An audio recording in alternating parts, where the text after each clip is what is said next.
Hello, and today we'll continue with Undefeated.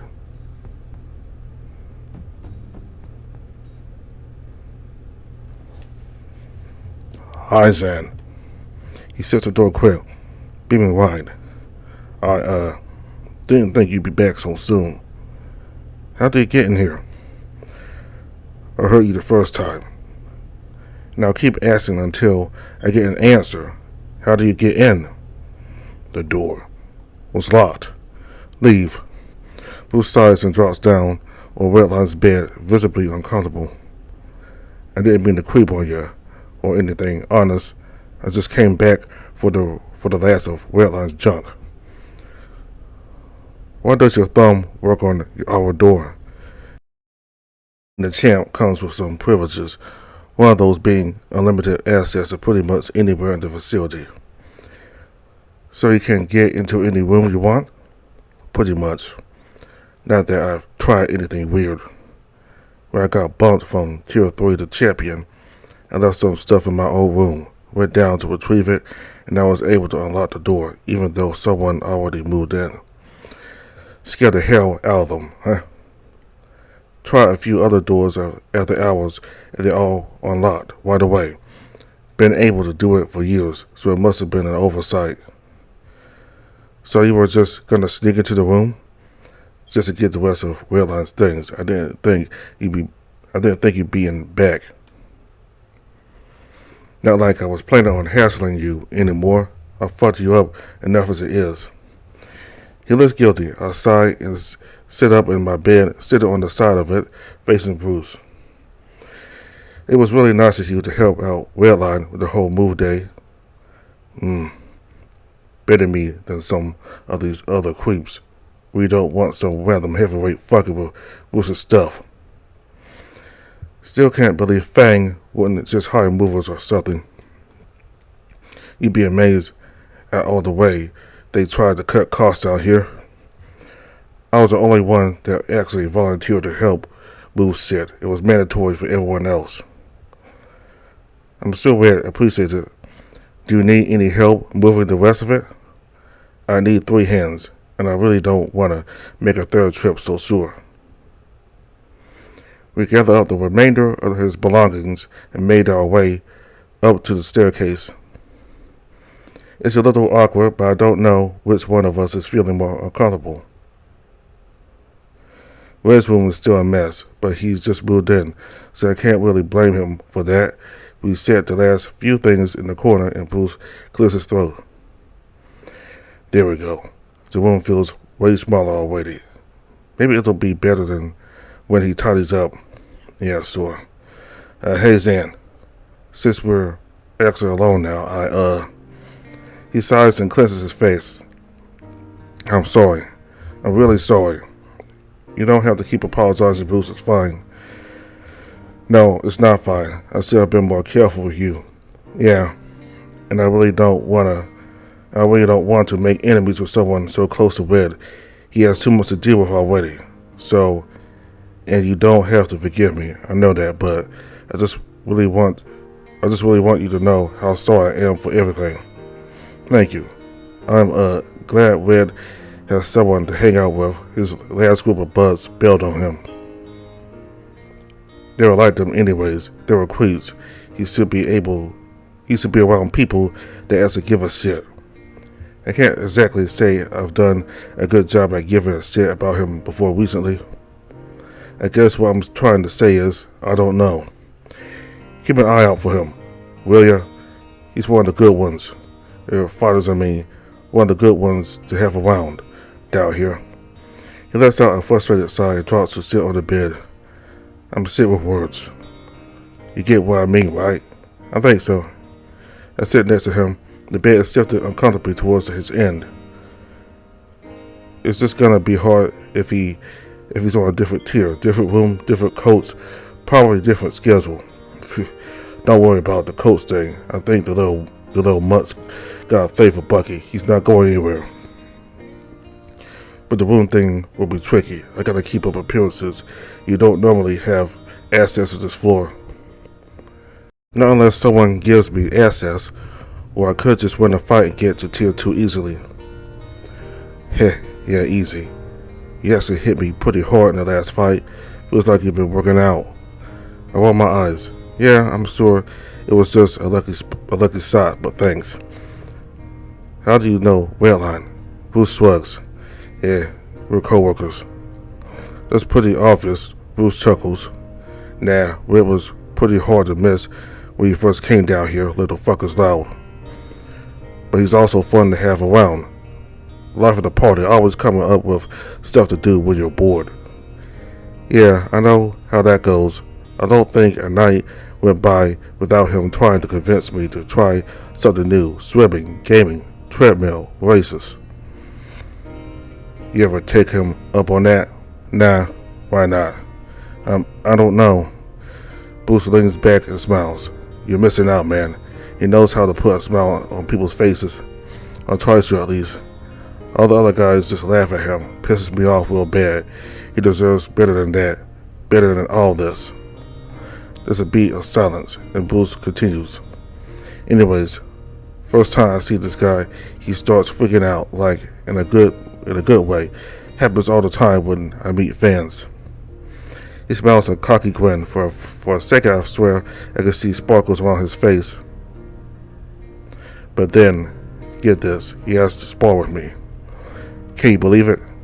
I absolutely can. He tries to spar with Bucky 3 times a week.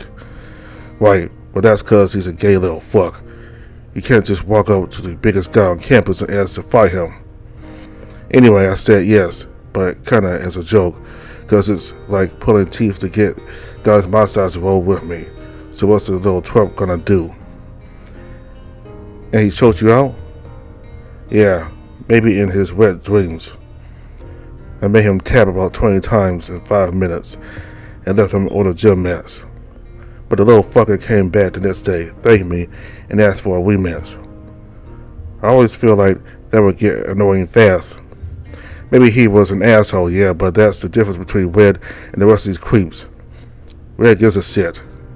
He gives a shit about you, about MMA, about getting stronger. And when we wrestled, he wasn't just trying to prove something or get his rocks off or whatever.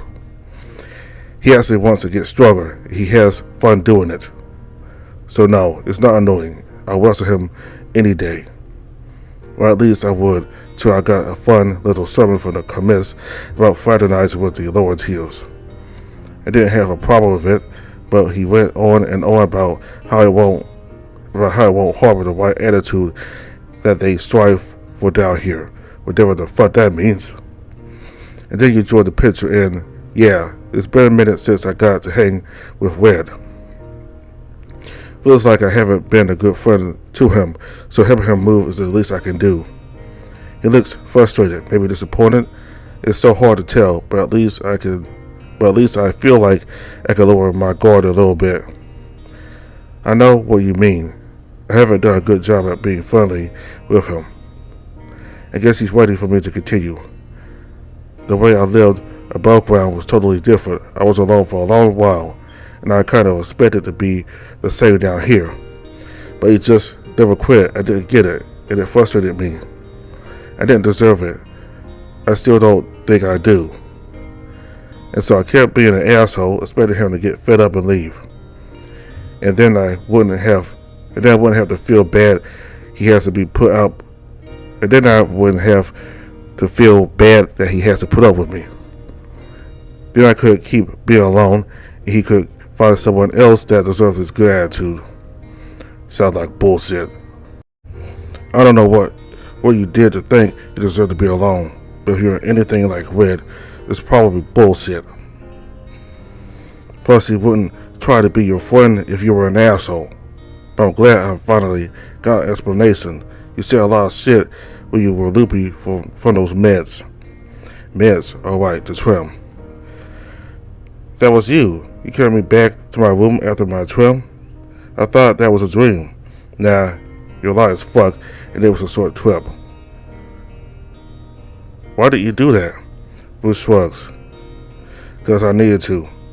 Who else was gonna bother? I probably could have gotten back on my own. If you didn't, sorry. Don't start. The last thing I need is another lightweight apologizing for nothing. If you're really nuts, but you're really sorry, then pay it forward. What do you mean? Sounds like we both owe Red back for putting up with our bullshit, and I don't know if hanging out his room without him counts. Oh yeah, huh? We really have been in here for a while. I let out a small laugh. I'll think of something to do for him then, but we'll probably get in trouble if we stay here for too long. Got any ideas? What, you still want to hang out? Clingy. He flashes a smirk before standing upright, stretching out as tall as the ceiling will let him. Fine, I got an idea, but you might have to break a few rules. Are you gonna report me? Don't give me a reason to. His massive hand reaches down, probably to ruffle my hair. By Flint, there's a pause before he pulls his hand back. Let's go. Where? Bruce had already opened the door. His claw rises to his mouth, signaling me to sus, silently. I roll my eyes and follow him down the hall. We creep down one way, take a side hallway that leads to an elevator. Once inside, Bruce presses his thumb to a square on the side, and it immediately kicks to life. I'll ask again. Where are we going? Penthouse. Penthouse. The elevator stops and opens up to reveal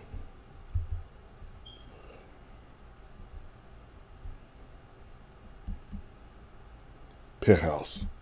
Penthouse. The elevator stops and opens to reveal a set of closed doors.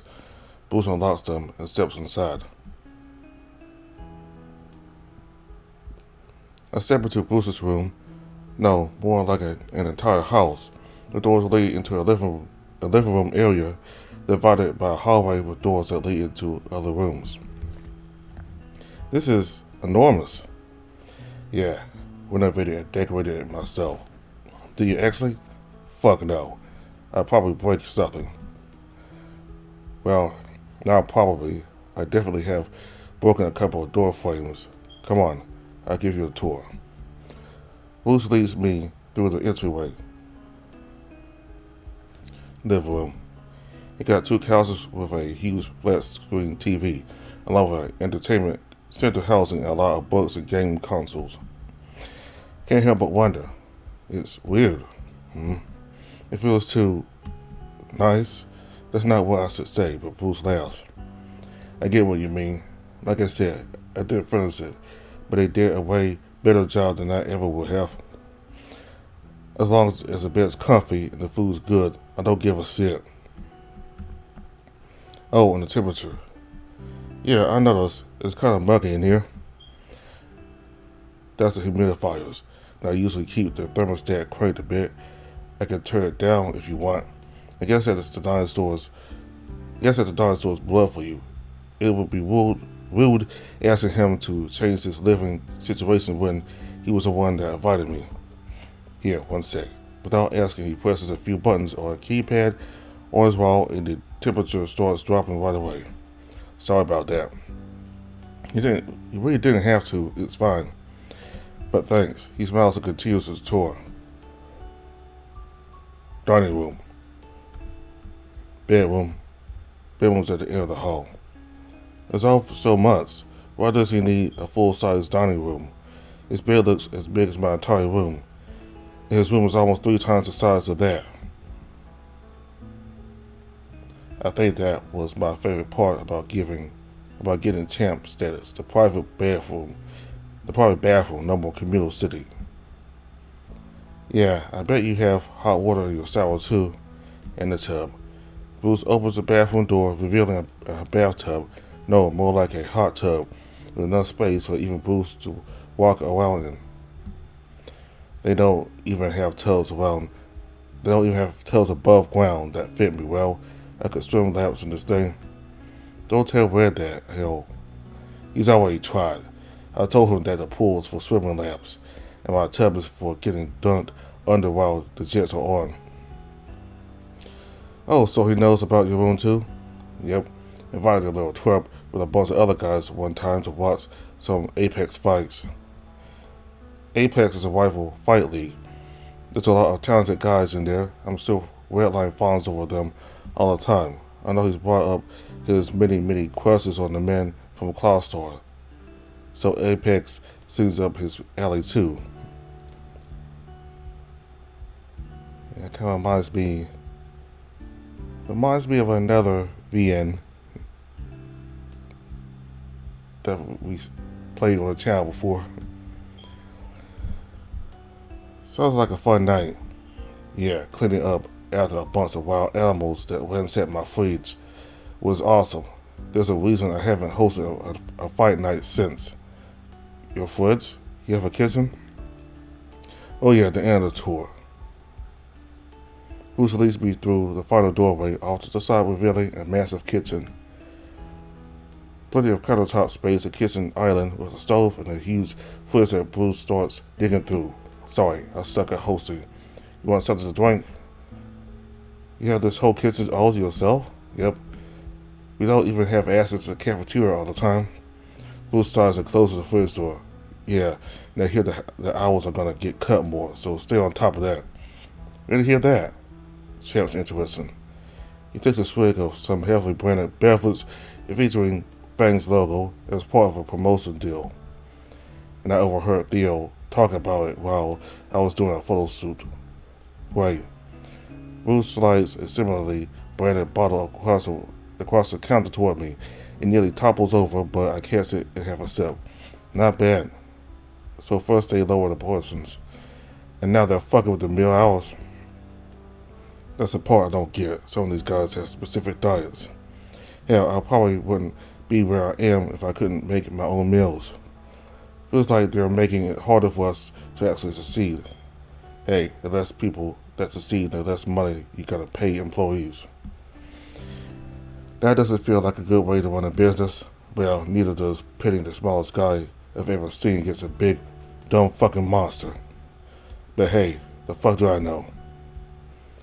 Cutting our vacation days, blocking us off from most of the internet, and now all this? The Red told me they already cut everyone's pay a few months back. That caused a real big stink. One of the middleweights tried to start some union thing. His ass got booted immediately. Poor guy is probably still paying off his contract fees. Is there anything we can do? No. They're probably blaming it on some budget cuts or whatever. It's happened a few times since Fang got started.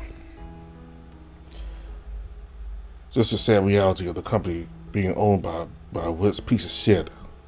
We both drank our drinks in silence for a bit. I don't know what to say. You probably have a bit of pull. You think so, huh? I mean, you're the champ. Hell, you got brand deals. I gestured to Bruce's face on the label of the bottle I'm drinking from. He sighed. It's not that easy, Zan. You think I haven't already tried? Old fuck just tells me to stick to my job or I'll lose it. Lose it? Yeah, my job. Everyone down here is replaceable, Xander. You, Red, Bucky, Cole, me. And I'm not going back topside.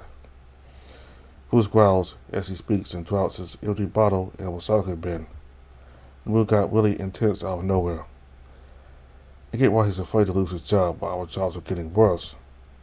Is his job really more important than ours? Anyway, welcome to Casa de Champion. Got any questions? Sir, why do you show me this? Just wanted to show off. He flashes a sick, itty grin. Just kidding. Figured he didn't want to be alone in that cramped little Tier 1 room all day.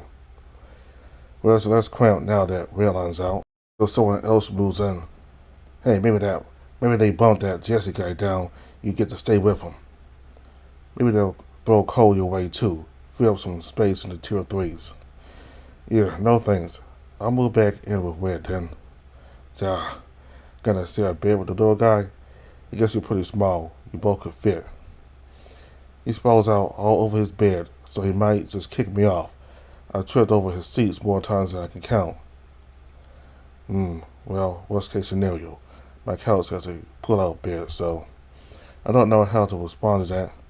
I think Bruce also picks up on how strange it sounds. Not like in a weird way or anything. I'll keep it in mind. Sure. The air between us starts to go stale and Bruce sighs. So yeah, if you and Red ever ever need, a break from all this. His fingers are tapping against the marble countertop with his other hand clawing at his arm. Is he feeling impatient? He probably wants me out of his hair. I should take my leave. I got some things. I should probably get going though. Wait. His claws curl up, gripping the side of the table. Never mind, yeah. You know how to get back? The elevator? Yeah. Oh, right. The drink. Maybe leave it here. Can't have them seeing you drink stuff from the top side. Good call. I guzzle down the rest of it and leave the bottle on Bruce's table before making my way to the exit. See you around. See ya. He looks as grumpy as always. But as I take one last look around, I can make out some fake details on the walls and some furniture. Claw marks, looks like, on the walls and door frames. He's covered them up with paint, and the ones on the sofa are barely peeking out from under a throw pillow. I look back to Bruce and he's still clawing at his marble table. I should leave. The doors to his room close, and the elevator comes quick enough. What the fuck was with those claw marks? It felt a little bit too clean in there. It must be hot as something, and Redline's been up here, so they must be close. Is Redline in danger? No. Red's pretty smart when it comes to this sort of thing. I don't think he'd really get close to Bruce if he thought Bruce would hurt him. But then again, Bruce hurt me, so that's not fair to Bruce, though. He was just doing what he had to do. I have to get it out of my head that Bruce has ulterior motives. He's just being nice. Even if his house is littered with scratch marks that are so obviously his, I can only imagine how scary he gets when he's actually mad. No, he's gotten mad before. When he's cornered me in the med bay right before offering to pay for my way out, and in the gym when he apologized. Thank God he stopped himself. Those claw marks look pretty scary. I should warn Redline next time I see him. Yeah. I need to get my mind off all of this. Maybe I should swing by the library. Finally getting around to doing what I was planning on doing an hour ago. I hunted down the book I was thumbing through last time and plopped down in the chair. There we go. Peace and quiet. With maybe less depressing thoughts this time. The library was nice. I didn't finish my book, but that's fine. It was too hot to focus. I thought heat was supposed to rise. Shouldn't it be cold underground? You think so, but that's not actually true. Heat rises, but we're still much closer to Earth's core than we would be above ground.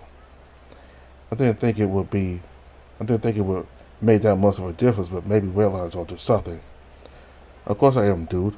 I figured you would have picked up on that by now, duh. How else do you think I got to tier 2? How else? I guess that makes sense.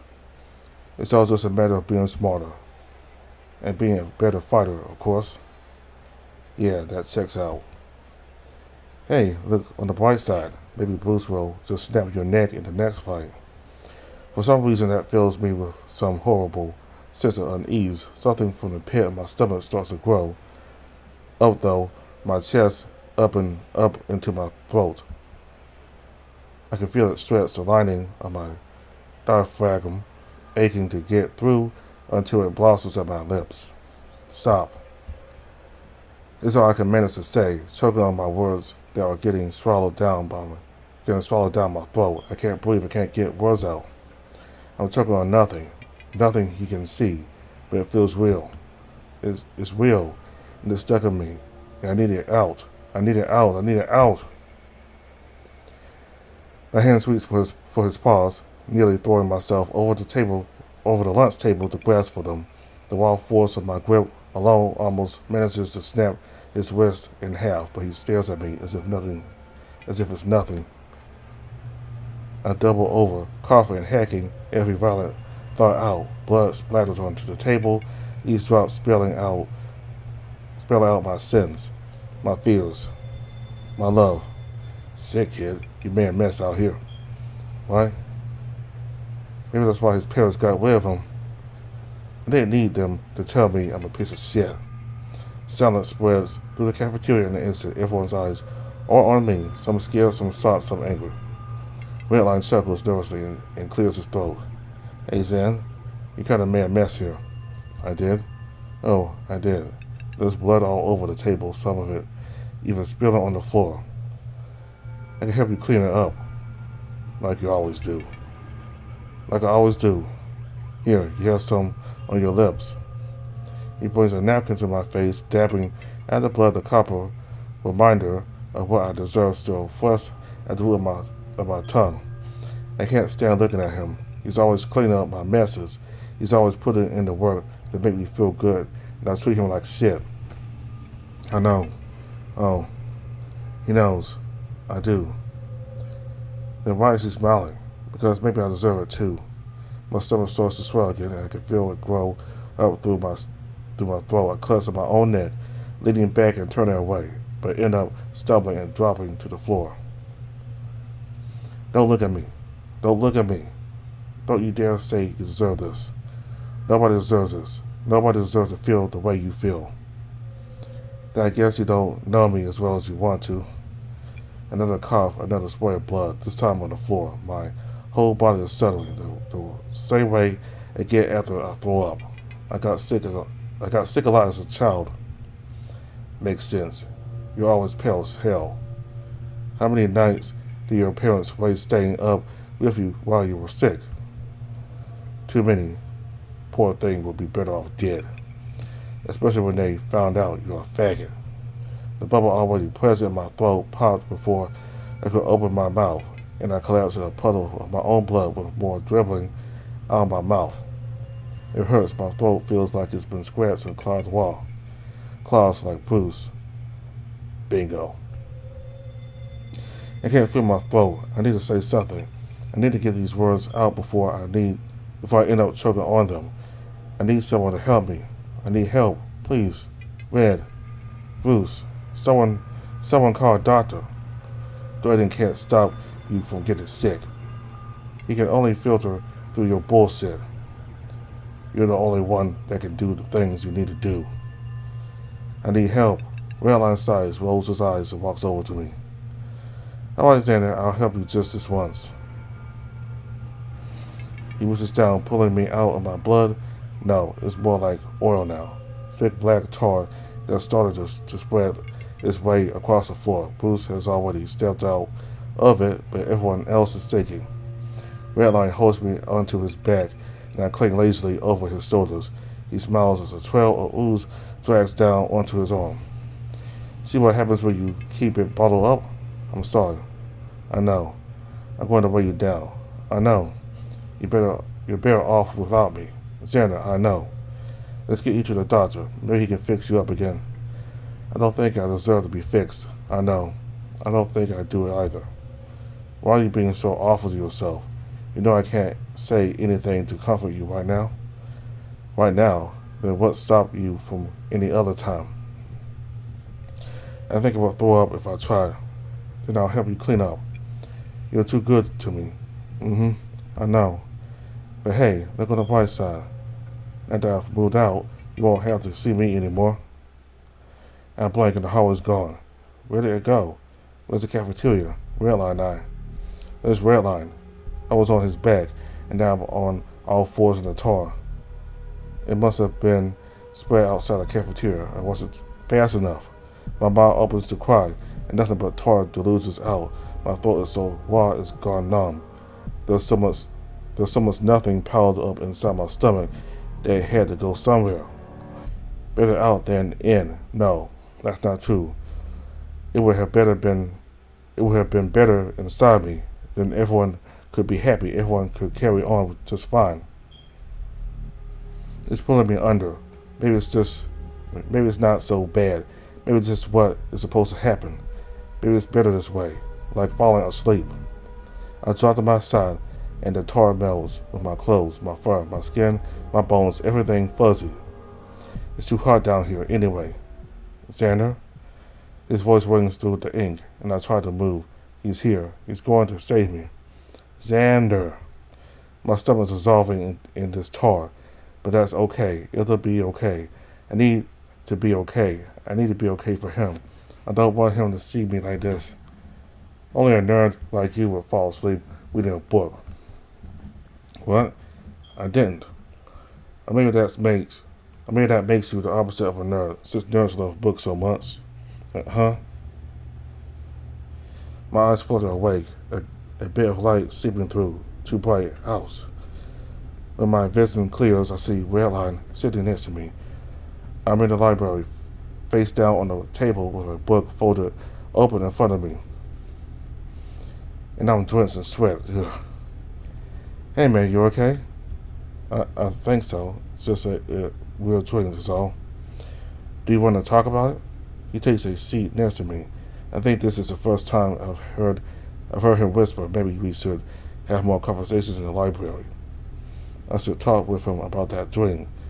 I should talk with someone about it, but not him, or at least not now. He's had such a big day. I don't want to bring him down anymore. Maybe another time. It's all still kind of bleh, you know? He nods. Sure, man. How was your orientation? Redline rolls his eyes. Fucking boring. Oh my god, dude. The rest of the men in the library stuff their eyes to us. He's back to being loud. We should leave. How about we chat somewhere else? Yes, please. I've looked at enough paper for one day. We stepped outside, moving just out of earshot of the library before continuing.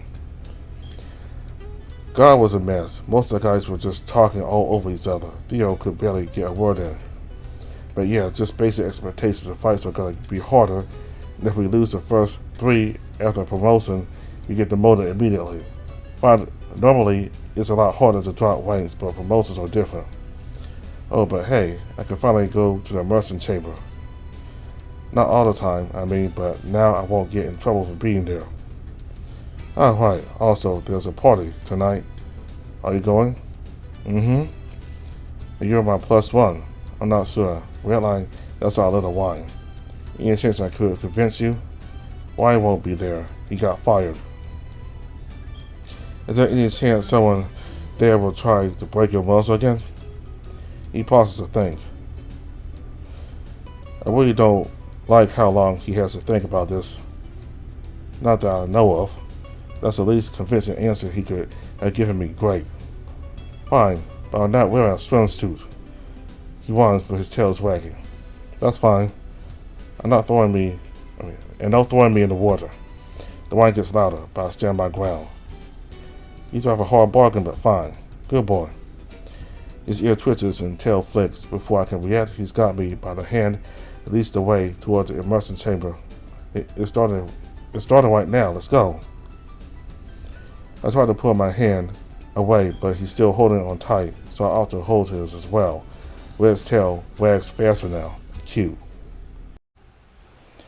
It doesn't take too long for us to get to the immersion chamber, and the party's already set up. Our bait was significantly less people than at Ryan's party.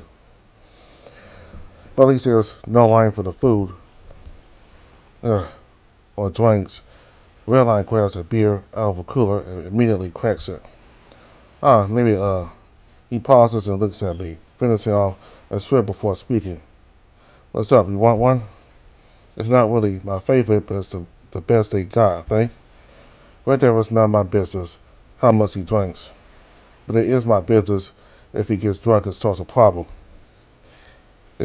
I'm good. I don't want to yell at him and ruin his good time. Maybe I can put a fun spin on it. My hand ruffles his head as I smile.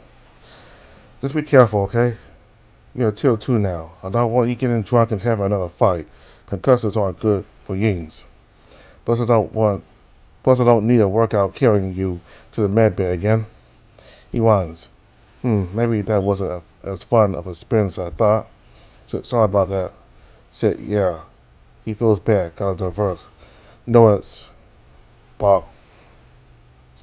Boo steps in front behind, dropping a fist playfully between Red's ears. His other hand reaches down, swiping the drink from Redline's paws. and yelling, "Mine now." "Hey, that's mine." "Not tonight." "It's not. They're gonna have announcements. You're gonna have to pay attention." "What's this taste like shit?" "We can get you better stuff some other time." "No, it's fine. Hey, stop." The two started play wrestling after Husseins realized tell. Luckily, they managed to move away from the rest of the partygoers, but it's still a bit of a commotion.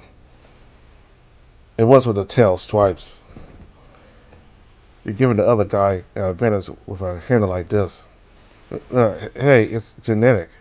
Yep goes lifted off the ground by his tail. He actually lets out a little yell. Not a danger yell, so I know he's having fun, but still. What's it gonna do if someone lifts you up like this, yeah? Redline's lunging for Bruce, but the bigger man manages to swing him to the other side. He's dangling like a pendulum, grasping and struggling to get a hold of Bruce's arm. But at least the rest of the men here don't seem to care, chatting among themselves as the music pounds.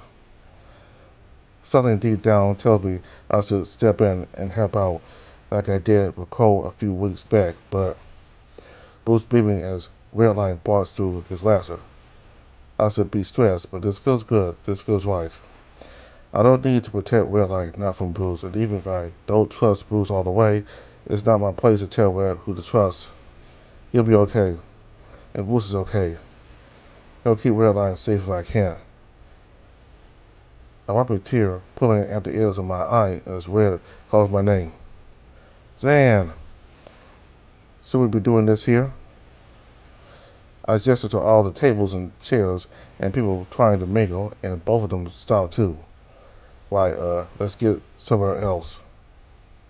Slung over Bruce's back, Redline calmly waits as Bruce carries him in the storyline. I follow.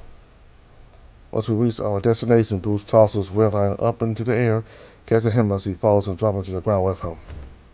Ah!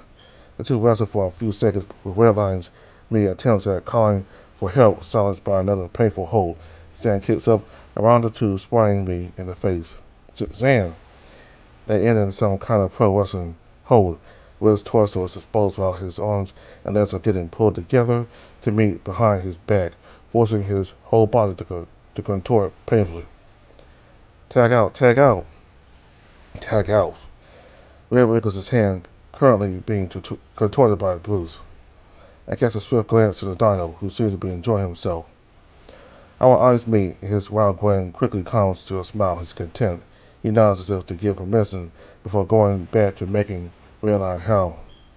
There's a lot of people around. Well, not a lot, but enough that someone's going to see him be friendly with us. Friendly with Red's probably a lot less of an issue than being friendly with me. But Redline lets out a yelp, and I shake back to my senses. Bruce has been so generous as to wait for me to tag in, so I'll stumble forward and slap my hand against Red's. He goes free and flops into the sand while Bruce's massive arm reaches up to yank me down in a similar position. You ready? Without much warning or much resistance, I'm manhandled into a kneeling position. Bruce manages to keep my legs in place and drapes his massive arm over my face like some kind of modified dragon sleeper. I can't see a thing under his arm like this. And now, my body jolts, a dangerous twinge of pain firing up through my spine. I can feel his knee keeping me in place, bent over it as his arms flexes. It's crazy how fast it comes down. Even now, when I'm trying to resist the hold, it's useless. Fuck. I'm supposed to be flexible, but I can only take so much before it starts to feel like my spine is gonna snap. Bruce is jeering at some onlooker's laugh. With Redline despairing loudly at my demise. I tap discreetly on Bruce's arm or leg or whatever part of him I can reach, and the pressure loosens immediately, but the hold doesn't move. And I can't move either, with Bruce applying just enough resistance to keep me in place. I guess he's showing off to the crowd or whatever amount of people looking on. A Redline comes in with a save. I'm lifted ever so slightly up, shifted enough for Bruce to clothesline Red with his free arm. The sound of Red's impact against the sand was proof enough of what happened. It actually sounded a little painful, though I guess the sleeper hold wasn't too fun for me either. Bruce's weight shifts, and it sounds like Red's being hoisted up over his shoulder. This is like pro wrestling, right? Maybe I should try selling it a little more. I struggle a bit, and just like with my real resistance, the fake attempt doesn't move Bruce one bit. He does and stand up. He does stand up, though, which is incredibly awkward for me. I plant my legs and lean back, but it still cranks my spine unnaturally. Better this than Bruce. Better this than let Bruce actually choke me. Hey, all you new Tier 2 fighters, come on down for your mandatory beatings. God damn it, he starts parading me in redline around on the sand. I can feel my face get hot, and I'm sure redline's enjoying every second of this. This is non-negotiable. It's part of your contracts.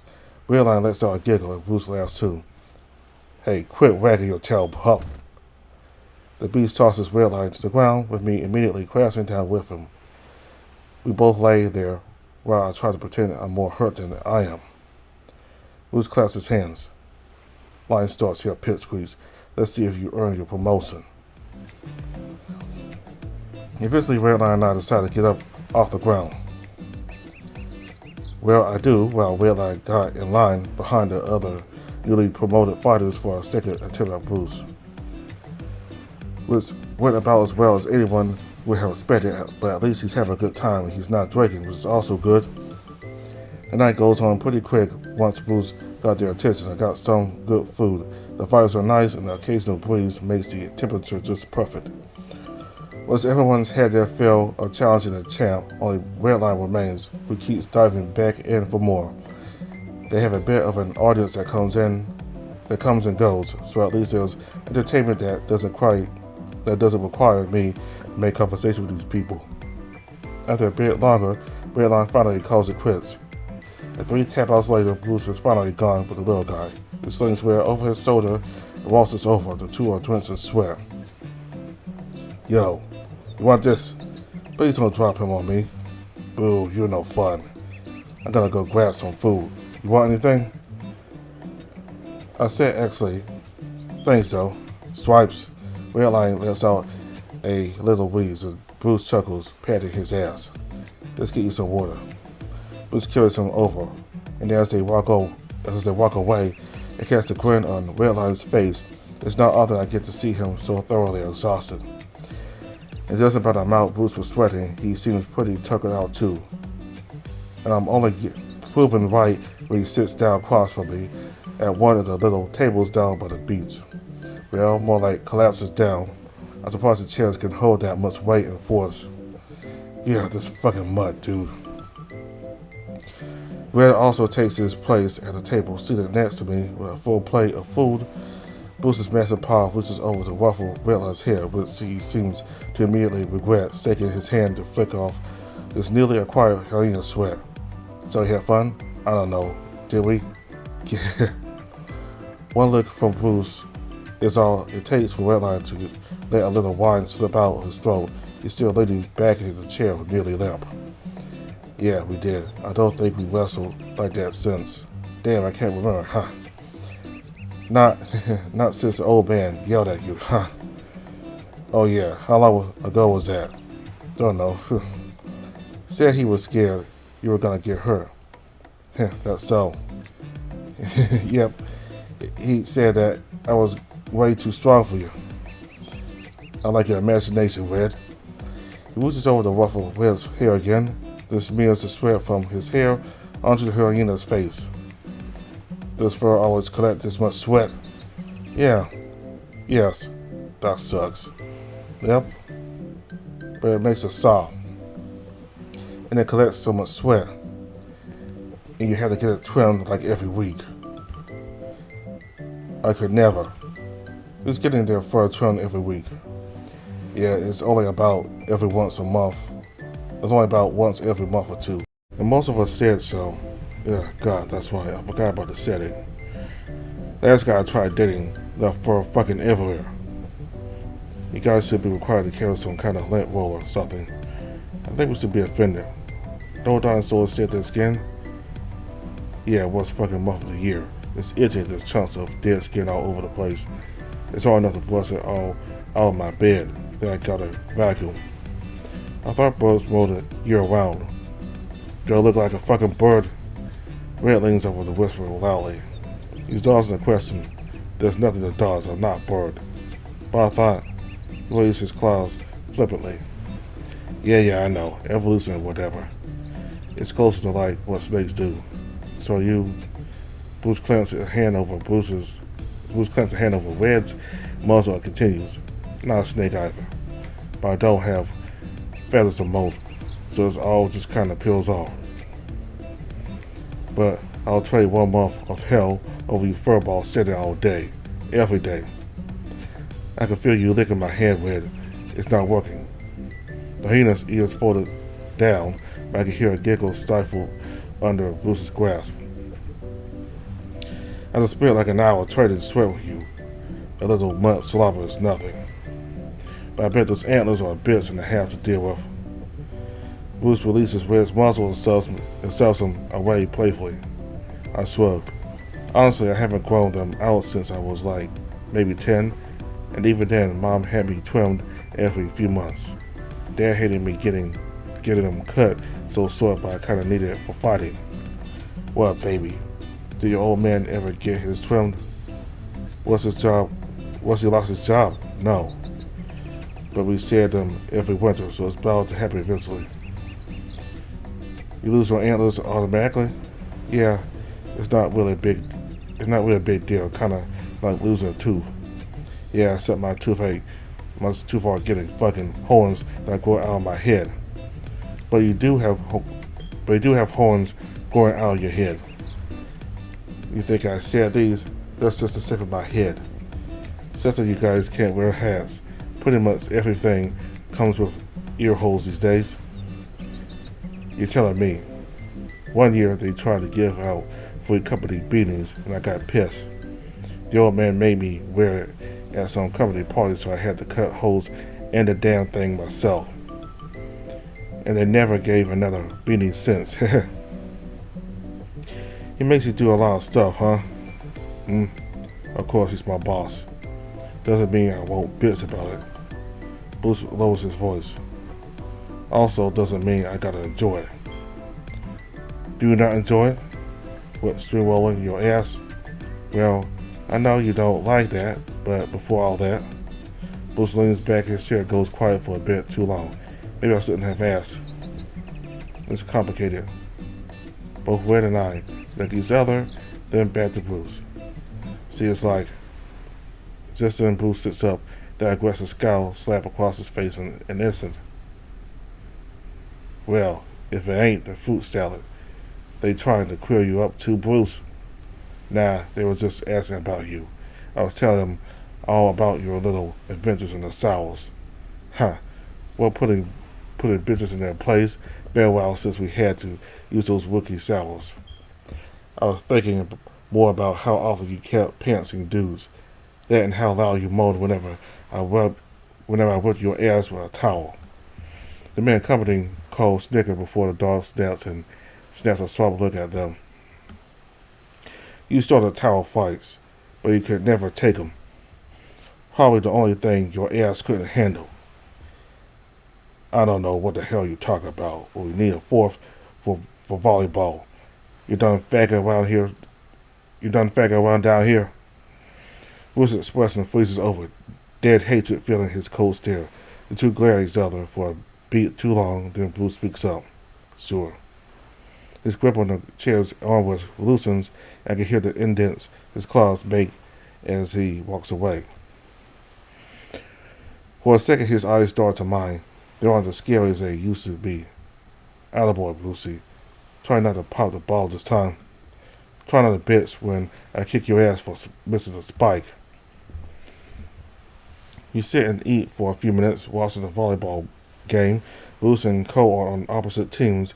After squabbling for a while, the other two guys don't get much of a chance to play.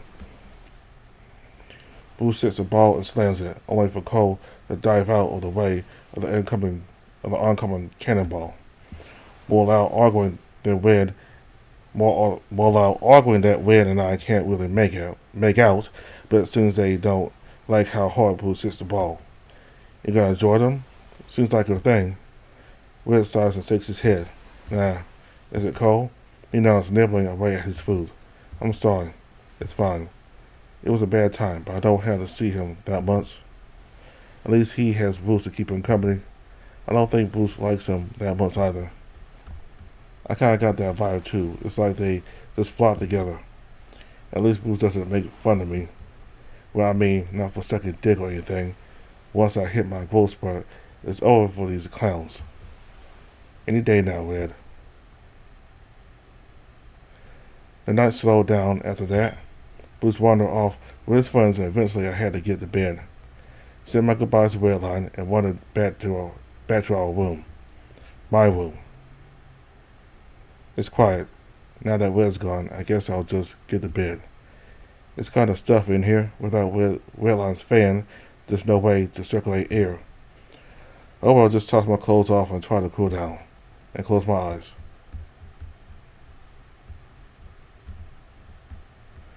I took a nap today, so I'm not as tired as I should be, but I'm still really fucking tired. It's just like living back above ground, all alone in my apartment, peace and quiet. I should get a fan.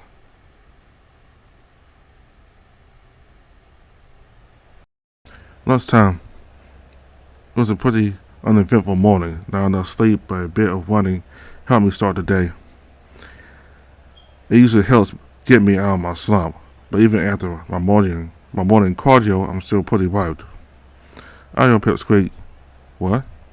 I turn around to find Redline wandering to me with a tray of food. Hi. What's up, Stork Sack? What do you think? Now that I'm in the big leagues, I gotta act tough like Bruce.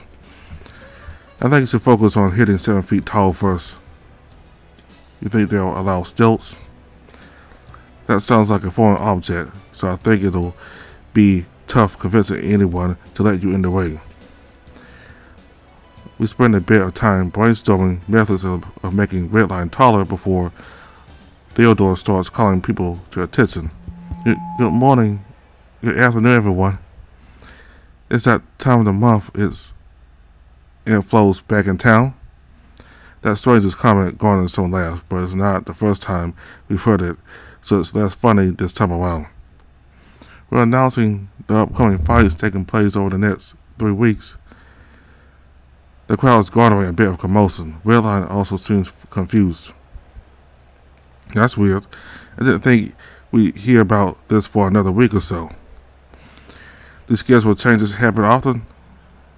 Maybe they're rearranging some stuff. I think some guys still have fights scheduled this week that they announced last matchmaking day. Probably not a big deal, though. Any fight's a good fight, right? Theodore weeds through the list, naming off 5 pairs of fighters. In the main event for this weekend's card will feature Alex facing off against our champion Bruce. The crowd usually cheers or jeers at the names, but when it comes to me and Bruce, we always get a bit of a mixed response. People still don't know the full deal between us. I mean, we don't either, but they have usually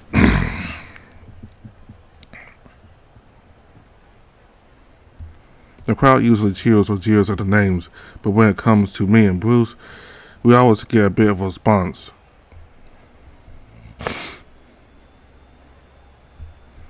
The crowd usually cheers or jeers at the names, but when it comes to me and Bruce, we always get a bit of a mixed response. People still don't know the full deal between us. I mean, we don't either, but they have even less of an idea, whatever.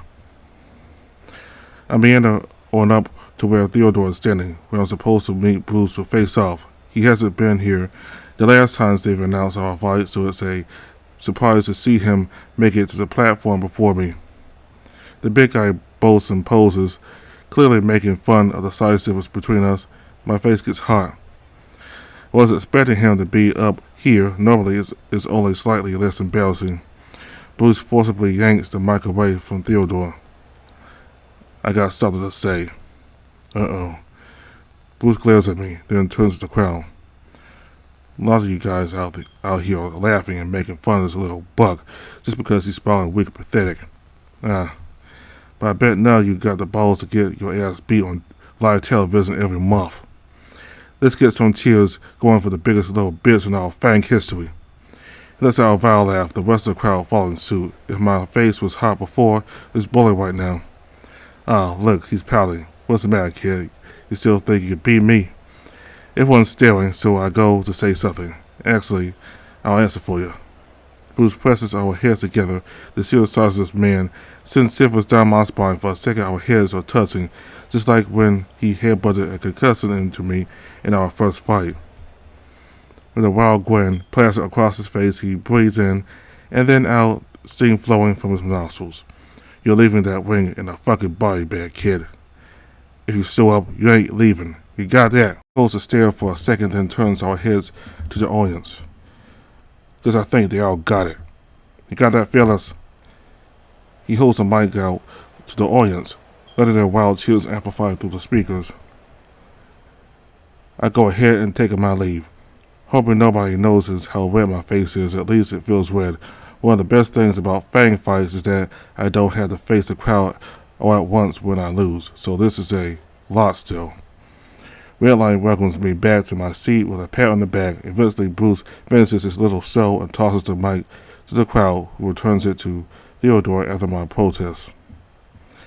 Theodore continues down the line for the week after, listing off the fights and having them post a platform, and then more for the week after that, leading up to the final fight. One of our newest Tier 2 fighters, Redline, will be facing off against a lightweight newcomer. A bunch of people start cheering as Red sheepishly rises out of his seat. The cheers turn to laughs as Red poses, clearly trying to soft like Bruce. His opponent is a newcomer, so he isn't down here. That's probably why Redline doesn't have to go up stage. Another fight already, huh? Says a guy that gets a fight every 4 weeks. Maybe they're just trying to get me caught up. I thought there was something in my new contract about a quota, but I didn't think it would be so soon. But a newcomer, I'm excited. Just excited? Well, nervous too, yeah. I'm glad I get to be the one to welcome them. I just hope it doesn't start us off on bad terms or anything, you know? I'm sure he'll be fine once he recovers. Redline puffs out his chest. You mean if he recovers? Ow. Bruce strolled up behind Red, dropping a fist down between his ears playfully. So Stripes. Do you hear? You get to fight a new lightweight. Yeah, I saw. That makes 2 of us that got to fight a new lightweight. When are you gonna join the bandwagon, Xander? The Xandwagon? Well, I'd either need to beat you in a fight or you need to lose a couple 100 pounds. Even if I did hit lightweight, I wouldn't be a newcomer. Oh, true. Can you retire and come back in a year?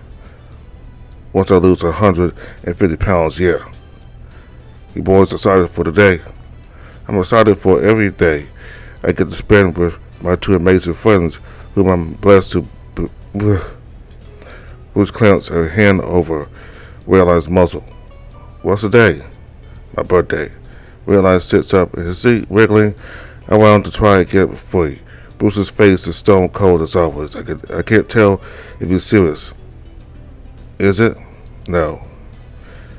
No. Bucket not tell you? Tell us what? Figures. You boys are training with me today. What?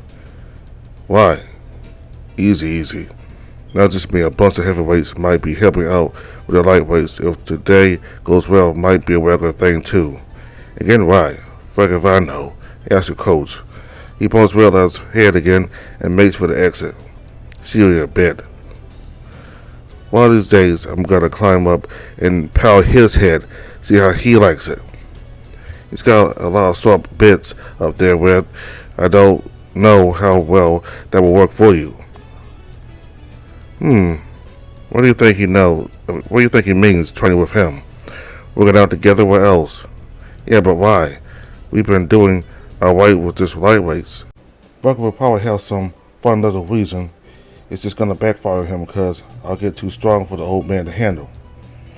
Something doesn't sit right with me. Maybe it's just the food. Maybe the salad dressing went bad. I'll ask him later then. Wait, I thought you had private classes with Bucky. I mean, I can, but why would I pass up an opportunity to beat Bruce in front of everyone else? You really want to get tangled up, don't you? Hey, come on. What kind of depraved hornball do you think I am? A big one. Excuse you, I'm only 5 foot something tall. And I'm interested in seeing what they're gonna help us with. Of course, no other reason. Nope. I'm not inclined to believe him, but he's right. It's a weird move, and hopefully Bucky will shine some light on it. He said, what? So it's not true? I relayed Bruce's information to Bucky before class, but his reaction has to be thinking. That piece of shit, it was supposed to be a surprise. Huh? So they are gonna train with us. Well, not quite. Just Bruce just for the day. After putting that little runt through the ringer, I thought it would be a good idea to help you all learn a thing or two about bigger opponents. He ain't gonna be swinging at you. Don't worry. This is just grappling practice. We gotta get you checks for brain damage, Red. They're laughing off as Redline trots inside, but I still have more questions. What's up? So, Bruce is just cool with this? Yep, yes, he came to me with the idea. That does remind me. I wanted to chat with you. Are you okay with this? I know you two got some issues to work through, and I'm not gonna make you do anything you can't handle, but Bruce seems like he's really wants to help, so it's okay. I'm fine. It's fine by me. As long as you're sure. And obviously, you let me know if he tries anything fucked up, alright? He pats my head. And it's okay to be trained me with Bruce. Is that a conflict of interest or something? All good. I ran the training changes by the commissioner and he approved it right away. Said he was excited to see the results. I started to see me question once. Glad the old man can still get it up. Bruce comes up behind us, ruffling my hair. No questions today, Bruce. No promises. No, I mean it. Y'all got fights coming up. I don't want you breaking any limbs. Yeah, I know. I'll take real good care of them. Oh boy. You good to go, Zan?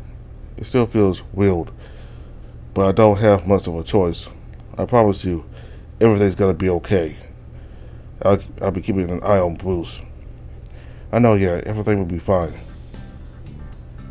I enter the gym and see Bruce chatting up a pack of lightweights. Seems a few of them are already friends with him. I can see Redline in the back corner getting ready, his tail wagging away, but still afraid to approach the crowd of what used to be his friends.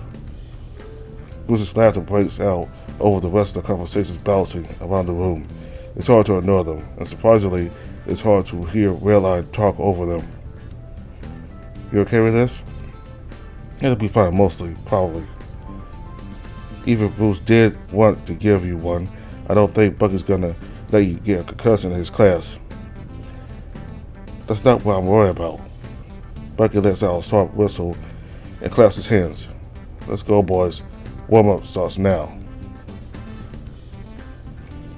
We go through our regular routine, running drills and doing bag work for a good hour or so until we're good and exhausted, as Bucky likes to put it. He also used useless to describe us once, but felt really bad about it, so that's one's probably staying settled. Alright, boys, gather around. We form a sweaty semicircle around Bucky and Bruce. Y'all know our special guest today. They fucking better.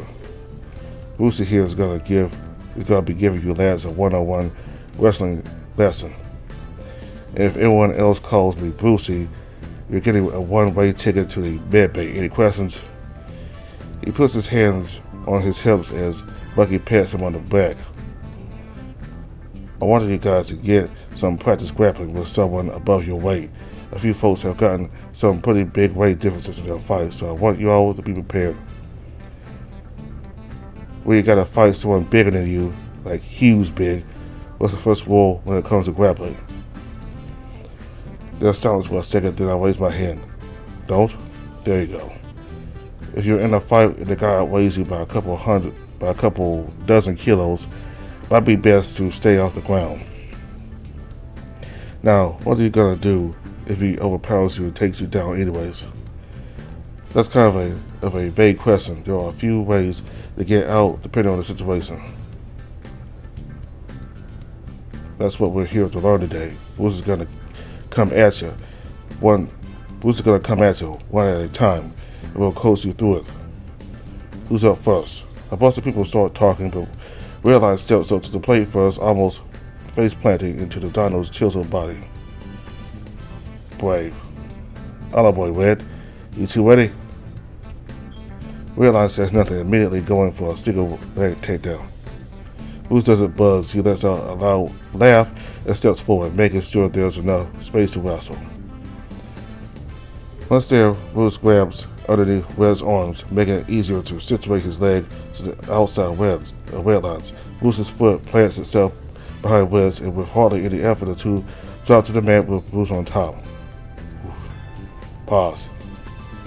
Bruce freezes in place on top of Redline, his hands pressing the hyena's wrist against his fuzzy belly as Redline thrashes underneath 300 pounds of muscle. After a second, he too calms down. So, Bruce has Red's wrist. He's got a good amount. What's did Red do here? The rest of the classmates are only half paying attention, some of them talking amongst themselves. Tap out? Guys, focus. He's already lost wrist control. He's on his back, so he can at least try to get on his side, out from underneath. Trying. Not quite.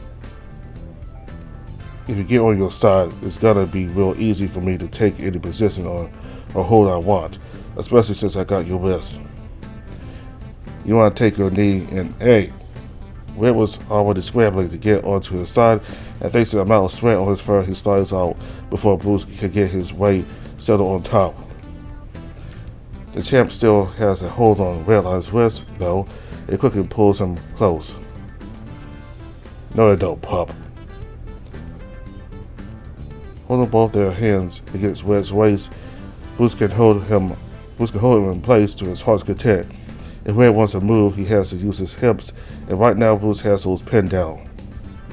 He pauses up on one knee, then transitions to full mount, straddling Redline completely. Pause. The two freeze in place. Bruce has secured the mount. What's the Red do? Again, the rest of the men are barely paying attention. A few voices speak up over to the rest of the chatter. Tap out. Just kick his ass since you're so strong, right? Hey, easy. He spoke low enough that the rest of the men couldn't hear. Bruce lets out a sharp whistle, loud enough to get everyone's attention. If Red doesn't get out of his hold, you're all doing 50 laps. Give me some answers, boys. Clock's ticking. That got people thinking. We all start shouting answers enough to drown each other out. Red starts squirming under Bruce. I got it. You got it. Alright, unpause. Red tries to maneuver out, twists his body and legs, and besides ways only for Bruce to defend against them. After a bit of grappling, they're in the same position but with Redline face down on the mat. Pause. The rest of the men are jeering and shouting commands, all mixed in too thoroughly for anyone to properly understand. Bruce is now sitting upright, fully on Red's back, hands on his hips as he looks disapprovingly at the rest of the men. Anyone you got any actual help, or are you just yelling shit? Looks like the right position for Red, honestly. Yeah, maybe Bruce will let you go if you suck his dick. That caused a reaction from everyone in the room. When it sits up, Redline froze. The other fighters laugh. Bucky set out another sharp whistle. Anyone that laughs gets 50 laps out of class. After they finish training with me. His glare is enough to pierce the men, with most of their fun sputtering to an uncomfortable stop. I took his back. What are his options? They're all quiet. This is the worst case scenario down here. I could swing at his face. I could choke him out. I could go for an armbar. No rounds to save him. What can he do? Can he bug you off? One option. A slide out from underneath. If he can lift 300 pounds, that's another option. Anyway, you look at it, he's probably gonna get hit, even trying to get out. He rolls over, and I'll flatten his muzzle. Obviously, I'm not gonna hit him right now, but this is the real danger he's in. And this is the real danger that every single person in this room could be in. He speaks slowly, loudly, deliberately, not to Redline, but to the rest of the fighters. When you get a fight, you don't know what's gonna happen. If you don't prepare for the worst, you could end up in a real bad spot. Quit fucking around and figure something out fast. You aren't always gonna be fighting someone your size, not even down here. Red. He starts to lift his head. Yeah? I took it back. Yeah. You butted me off before. Why don't you show them how that looks with a bigger guy? Sure. With much less enthusiasm than before, the smaller man starts thrashing from side to side. Not the most graceful way to shake someone off, to shake someone loose, but in the heat of the fight, throwing someone off balance can turn the tides in an instant. Red turtles up, sliding a knee up closer to his head. Normally, that would require him to lift Bruce with his hips, but the big guy stepped into a position that makes it a little easier. After a bit of barking, Bruce falls off with Redline postured up on all fours. Both fighters pause without bucking in to tell them. And then from here, Redline can take control of the fight, fighting from the top's tough with a bigger opponent though, so he'll... Actually, I just wanted to work on defense with these guys today. Bucky and Redline both stop, looking a bit lost. Oh, sure. Bruce stands up, helping Redline to his feet. Good work, Red. Redline doesn't say anything, simply moving to the back of the crowd without making eye contact. You. He singles out the person that made the joke about Redline. Let's go. The other lightweight tries to laugh it off, but Bruce goes in for the kill almost immediately. He holds and slams are much more aggressive than he was with Redline, even compared to them wrestling on the beach last night. Red. He looks up at me, ears folded down. You okay? Yeah. It looks like Bruce is really giving it to him. Yeah. Red, let's outside. I thought this was gonna be fun. It's okay, dude. I don't know what else I can do to cheer him up, aside from draping my arms across his shoulders and hugging him against my side. After I beat, Redline leans his head against mine.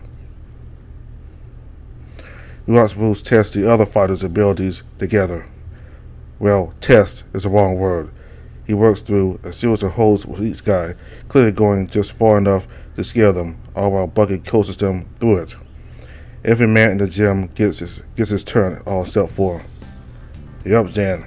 Bruce glares up at me. His chest is glistening, absolutely drenched in sweat, though I'm not sure if that's his sweat or somebody else's. You been paying attention? Sure have. Consider this a taste of what's coming up this weekend then. Of course I'll be a lot less sweaty then. Bruce rises to his feet, that full towering height of almost 2 feet over me. I have to crane my neck up to make eye contact. Unless you think you can work me this hard. The rest of our classmates are barely paying attention at this point, but Bruce is still trying to keep up appearances. Until Bucky claps his hands and announces loudly. Laps, started now. Let's move, boys. The weary men all rise to their feet and start trudging to the door. Bucky's aggressive hand clapping makes them trudge a lot faster. I'll be keeping count. Get moving. Oh, wait, Red. Come here. You don't have to run it. Redline was about to leave with the group, trying to brush past Bucky unnoticed. I tried that before, so I know how ineffective it is. I know I was gonna go sour. Oh, you sure you didn't want to stick around? Just gonna be us. It's fine, thanks. Hey, bud, let's talk real quick. Bucky and Redline step out of the gym, close the door, and leaving me alone with Bruce. He sighs and I can see his friend relax. You okay? No. I almost tore some fucks' heads off. I might actually make some of these classes bearable. You think you could do that? You want to find out? His chest passes out, hot breath huffing down from his snout. We got all the space we need. Whenever you're ready. Bruce takes his position, ready to wrestle. I have no choice but to mirror him, and the two of us slowly start to circle each other. Whenever I'm ready, when am I supposed to be ready? We've already wrestled a few times before, and nothing seemed to work. But this is just training. I don't need to win. I just need to think. I need to figure out what my options are. And the longer I wait, the more energy he's going to have. That's my first mistake. Come on, Zan. He almost growls the words, breathless, excited. His heart skips a beat. My heart skips a beat, and I snap back to the moment. I could go for his wrist, but there's a chance he could get a hold of mine. Once that happens, I'm fucked. If I shoot for a leg, he's just going to catch me. I do not want to put myself under him. He's tired. I have to take advantage of that. He's going to be slower, and that sweat has left him slick. Maybe I can fake him out and take him to the ground. My hand reaches out, feigning interest in Bruce's arms. Naturally, he tries to deflect and grab my own, but I pull her away before he can get a hold. Another hand reaches to go for his wrist. Another hand reaches to go for his other wrist, and while he's busy deflecting that, my first hand reaches forward again. These are all just feints, attempts to make Bruce react. I can try to catch him off guard. The faster I move, the more effort he has to put in. Reach in, grab his wrist, pull away before he can grab mine. Reach in, step to the side, make him think I'm going for a takedown, just to take it back and move to the other side. His breathing has been heavy since we started circling, so I have to move faster than him. At least he's giving me a chance. Finally, one of his arms reaches too far forward, giving me space to slip under and get in close without any resistance. My arms reach up around his neck, locking in place behind him.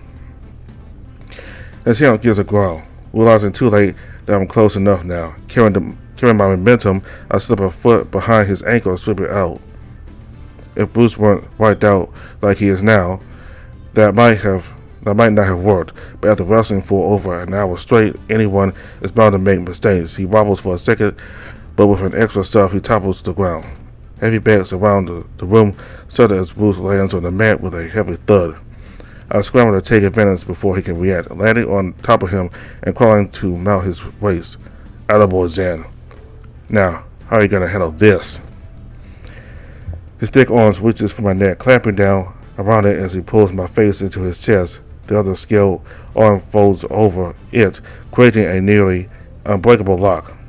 There's no force choking me out, just holding me in place. Ugh. Easy, watch your breathing. He flexes his arms, and I almost feel a choke start. Because in a real fight, you won't be breathing much.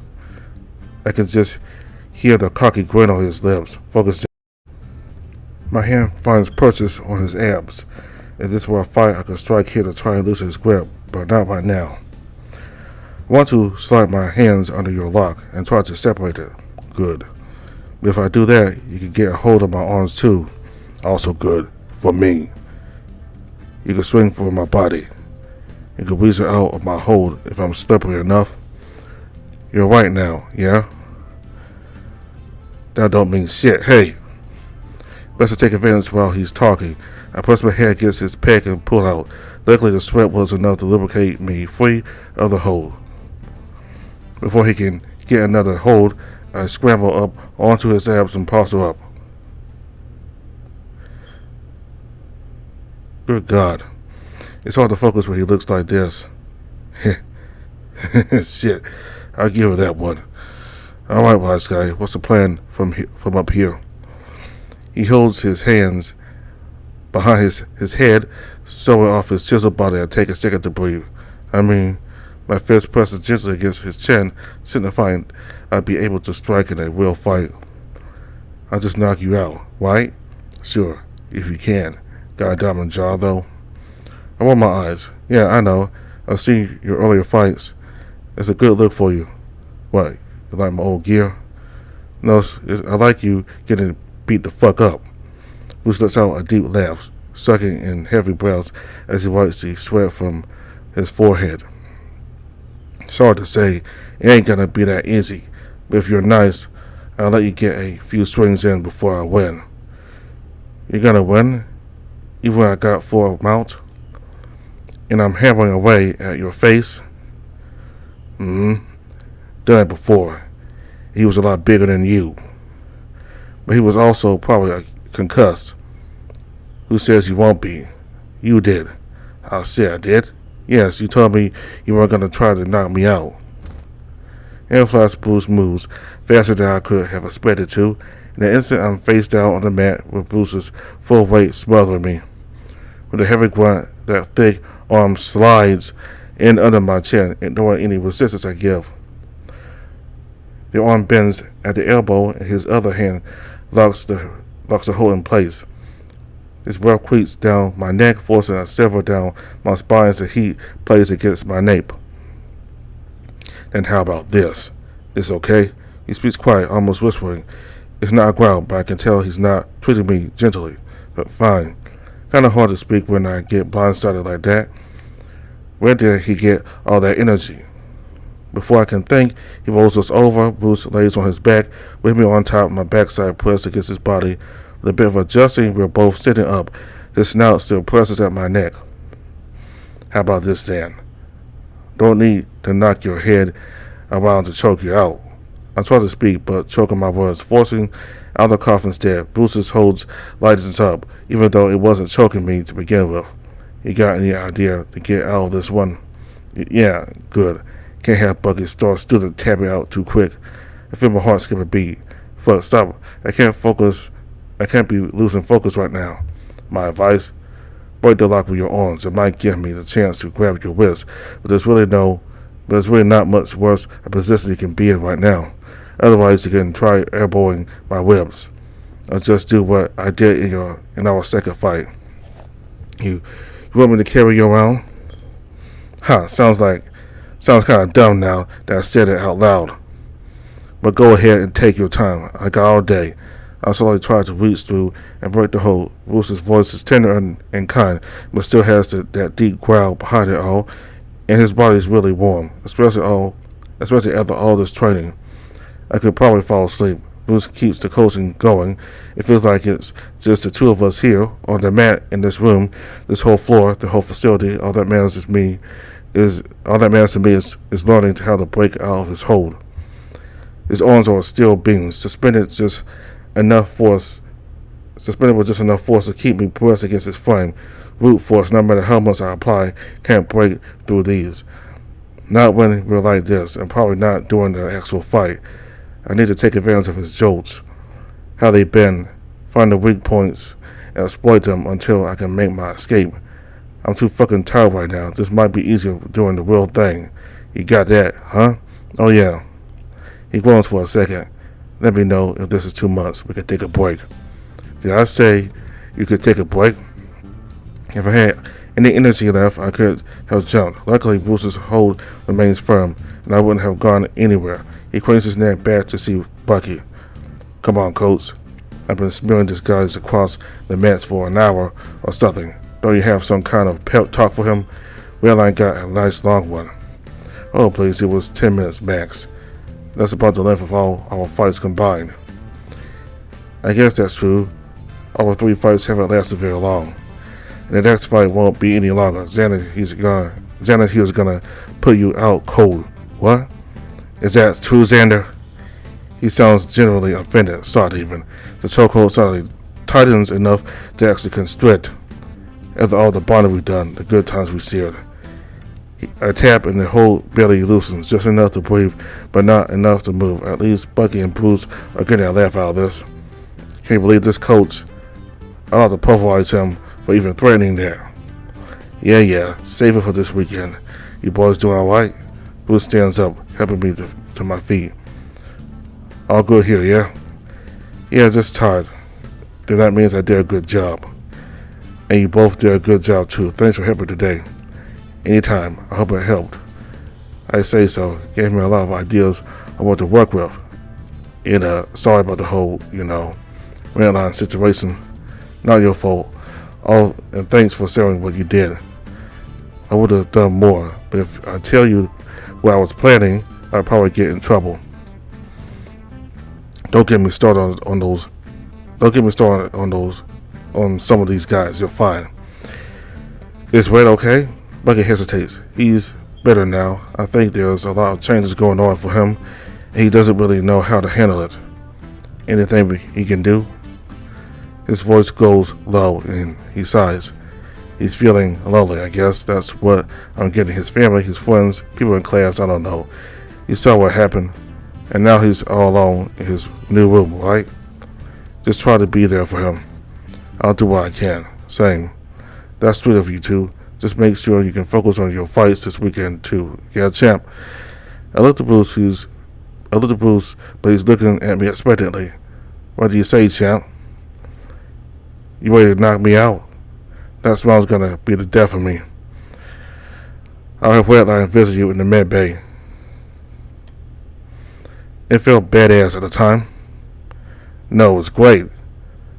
I love that you're making Wetline do the dirty work. You'll be too busy doing champ stuff. I was exhausted. I'll at least send him a get well soon card or something. You should send him 10 once you get your prize money for kicking his ass, of course. Do you know how quickly that hits my account?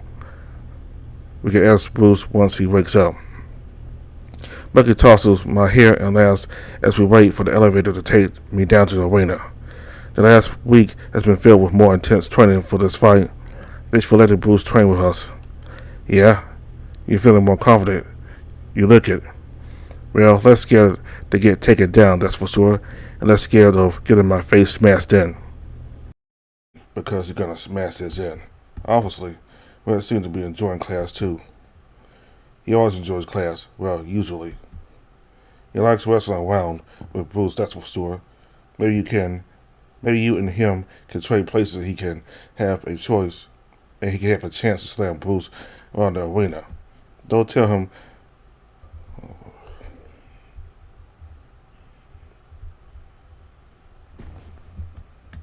right, because you're gonna smash his in.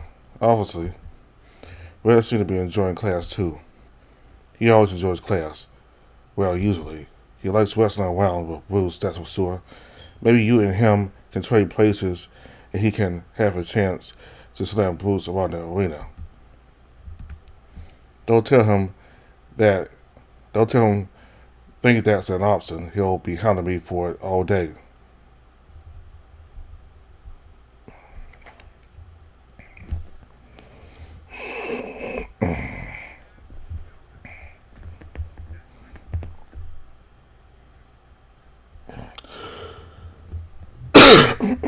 Progress are 16 minutes, 36 seconds of 1 hour, 34 minutes, 8 seconds.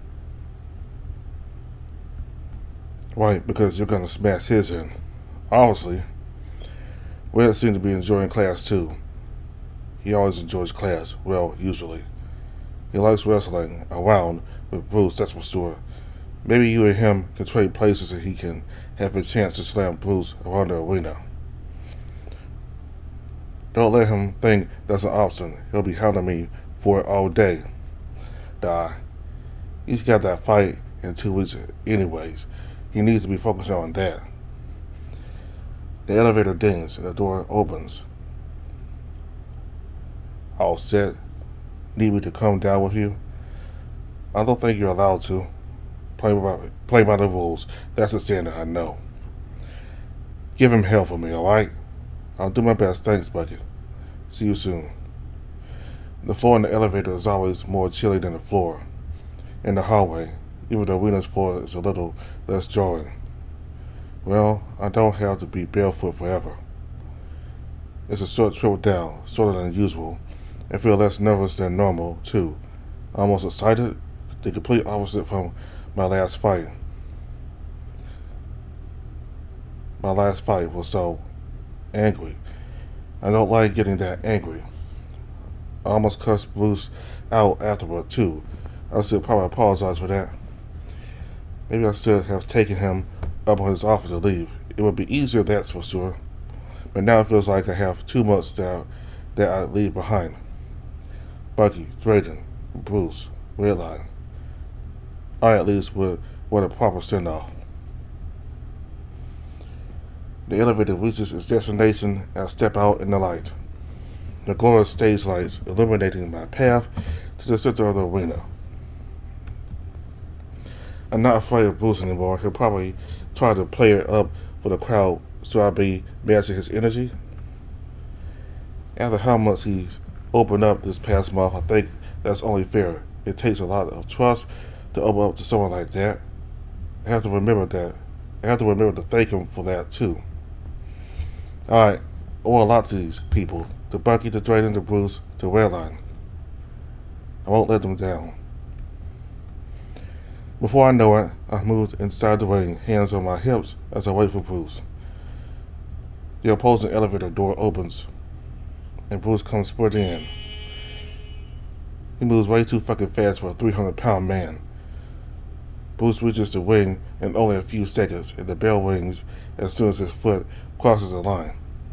Bruce sighed. Hey.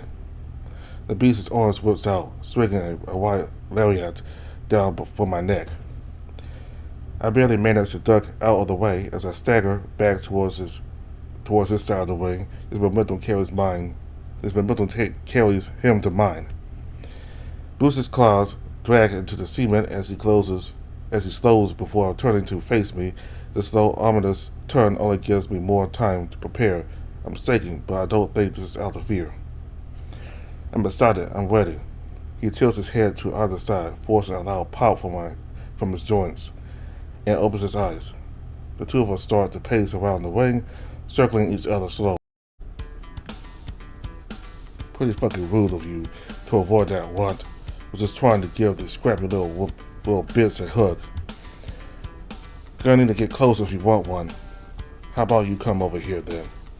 I give real good hugs, honest. There's that grin again. Dumbass. Come on, Zan. I know bite. Your chief says otherwise. Bruce starts to come in close. My back foot is already against the ring, so I have to circle around him if I want to get out. Just one hug and let it all be over. Quick. Painless. He waits a beat before diving in, aiming blows for my head. They're slower, more predictable. Just barely, but enough for me to notice. These aren't the punches I've had to dodge for the last few fights. With his body close up, it's hard to miss any shots. I far away, keeping my guard tucked in close. A jab, then a straight, and a hook as I pivot and turn away from the edge of the ring. Bruce is quick to follow, turning on his toes with a hook of his own to my head. I get in close to land a few more shots to the body and then I slip into a clinch. Well, the closest thing I can get to a clinch, given our height difference. Bruce easily shoves me off, aiming a parting shot to the chin. It glances off, grazing against my jawbone, but he's still holding back. I can feel it as he pulls the hand away. I force a punch out of his body, thumping hard into his chest. Come here, little shit. He clutches onto my wrist before I can pull back. I can't get away, but I can still fight back. He tries to pull me into him, but I stand my ground, using whatever strength I can manage to yank my arm back. Bruce leans forward just enough, and with that split second of advantage, I swing. My fist rockets across Bruce's jaw, forcing the man to lose his balance for a step. I put my entire weight into that punch. By the look on his face, he felt every ounce. Hopefully, the whole fucking facility felt it. Bruce has let go of my wrist, immediately guarding up to protect his face. I can't lose his advantage. It's all I have. Another two-piece combo to his body, with the hook glancing off his ribs. His guard flinches for just a moment, leaving barely enough of an opening. I lunge for one of his hands and trying to cover up, using it to keep my balance as my free hand crashes dangerously into the bottom of his jaw. Yeah. The bigger man puts out one hand to shove me away and backs away at the same time. With some breathing room between us, he lowers his guard and I can see a trail of blood dribbling down his lower lip. Little fucker, I knew you were holding out on me. He steps closer, guard still ready. Come on, give me some more. You want to stand and bang, bud? I don't think you want that. I think you used to man the fuck up. He drops his guard, stepping closer and gesturing to his chest. 1 for 1, let's go, bud. So I hit him, and he hits me back. I'm not about to risk taking turns trading punches from Bruce, but if he's staying wide open, I might as well use this right. With only a second of hesitation, I swing a punch to the side, forcing a wheeze through his teeth. Bruce swings the same for me, but I step back, then leap right back in for a straight to the solar plexus. Shit. Bruce aims it straight to my body as well, but with a step to the side, it hits the air. I know he's still holding back, but there's something cathartic about making him nervous. With that split second of open guard, I turn my foot and plow an overhand into the center of Bruce's face. Bruce's snout nearly flattens, almost folding against my glove. For an instant, my fist hangs there, planting itself firmly in Bruce's face, leaving its mark where it belongs. I don't care if he's holding back. I'm not giving him any less than everything I have. I can apologize later. Time resumes, and I follow through, letting the punch recover safely as Bruce recoils. My guard is back and ready for anything. Bruce, on the other hand, has dropped his guard completely. He lunges for me, ignoring my attempts at retaliation and launching onto my wrist. In an instant, I'm slamming to his chest. There you go. You got stronger, kid. I try to pull away, but Bruce's arms are locked in place. I must have caught him off guard last time, but he refuses to budge now. There's a few seconds where he just watches me struggle, a big, deadly grin plastered across his face. Blood trails down one of his nostrils onto his thick, heaving chest. I feel like prey, like he's been lying in wait for weeks until I fell into his trap. And now he gets his meal. One last attempt to break free before he sweeps his legs. My weight gives way, and the two of us collapse. How about that? Still a little light on your feet, Edzon. I've heard that growl before. Earlier this week, when we were wrestling, he's tired. Well, maybe not tired, but more focused now, in the zone, I guess. Not sure why I feel so scared. I've dealt with him like this before, except this time I landed enough shots on him to make him bleed. I still feel good about that. He's probably pissed. Fuck, he feels so much heavier now. Any movement immediately gets forced down. He takes a moment to catch his breath, that wide body completely engulfing mine. I have to at least try to fight back. This is what we've been practicing all week. Plant my right foot, then my left, take slow breaths, and push. Not a chance, what? I feel his leg hook under mine, and with a single motion, he flips me onto my foot. I scramble to turn back over, but 300 pounds of pure muscle holds me down. Bruce takes the mount, pinning both my wrists to the cement. Don't pin it. Stay in control. Plant your feet. Bruce locks my legs in place, spreading them open to prevent me from getting any leverage. Don't pin it. Stay in control. Slip your arm free and keep him from getting the choke. Bruce slams down, splaying me out completely as his hands get a death grip on my wrist. Don't panic, stay in control. Just fuck. I can feel his snout peer over my head, just close enough to feel his breath in my ear. You remember this? Yeah. You remember how to get out. It's coming back to me.